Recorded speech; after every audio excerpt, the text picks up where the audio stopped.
winner of the New Jersey Press Association's Most Innovative Award.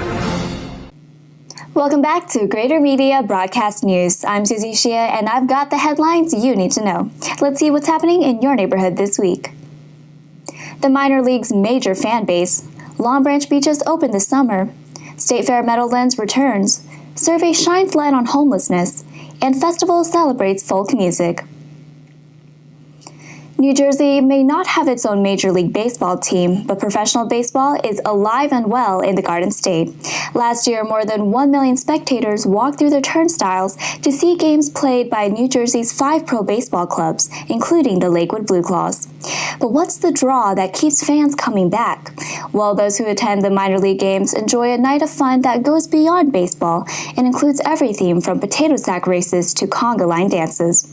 And of course, there's always the chance that fans will see a future Hall of Famer working his way up to the big leagues. For more on New Jersey's professional baseball teams and the secrets to their success, see this week's editions of Greater Media Newspapers. And here's Mark Rosman with more headlines. One of Freehold's favorite summertime activities will take place on Saturday, June 21st, when Old Freehold Day returns to Lake Toponymous on Pond Road in Freehold Township. It's a day of family fun, entertainment, food, and good times when the lake really shines. Old Freehold Day traces its roots back to the 1970s when the bicentennial celebration was taking place. It has continued off and on during the years, but is now picked up for the last couple of years. People of all ages are invited to stop by and have a great time as the summer kicks off in Freehold. A survey reveals ways in which social service and nonprofit agencies can help homeless individuals. Here's Tom Castles. Ending homelessness in New Jersey would take a concerted effort from elected officials, legislators, support groups, and the community, according to one advocacy organization. The first step is finding out which of our neighbors are homeless and what their conditions are.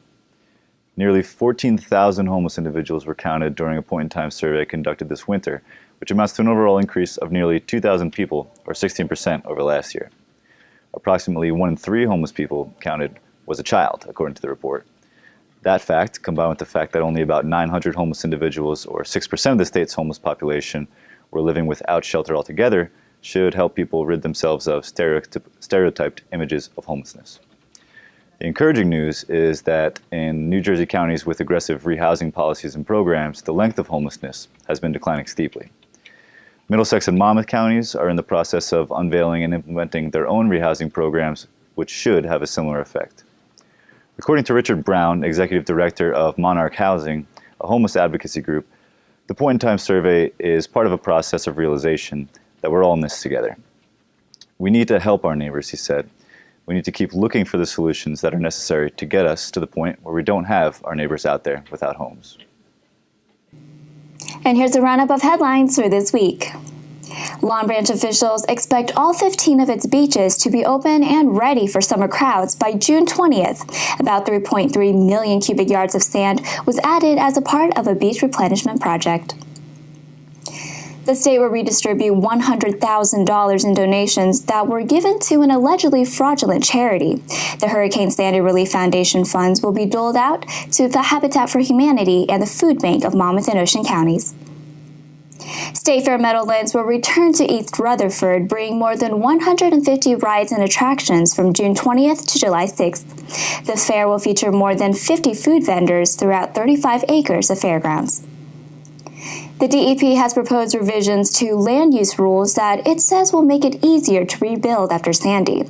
Officials say the new rules would eliminate unnecessary duplication and paperwork in applying for permits for rebuilding.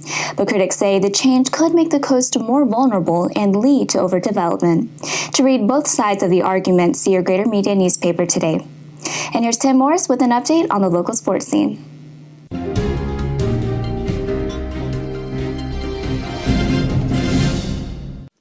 Nothing can generate more excitement in a baseball game than the long ball, the home run. To add some juice to the Shore Baseball Coaches Association All-Star Game on June 16th, they added a home run derby that gave the Shore's top home run hitters from the season a chance to put their power on display at a professional ballpark, Lakewood's First Energy Park, home of the Lakewood Blue Claws. The high school players found the dimensions of First Energy Park, 325 feet down the lines, daunting, as well as trying to put a charge into a batting practice pitch. Still, they managed to create some excitement. Homedale's Joe Sadler getting his home run swing in the groove.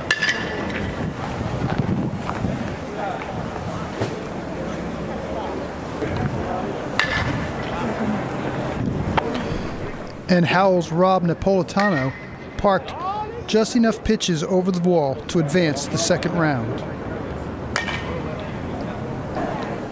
When it came down to the final round, however, Wall's Dan Wondrak here and Central Regional's Andrew Piazza were the leaders.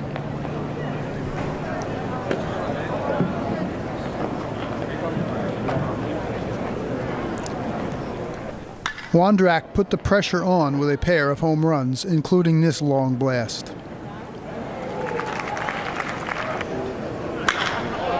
DiPiazza met the challenge, however.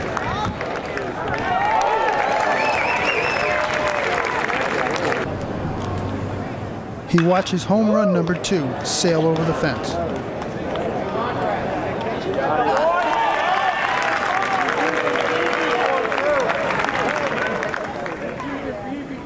He wins the home run derby with his third home run.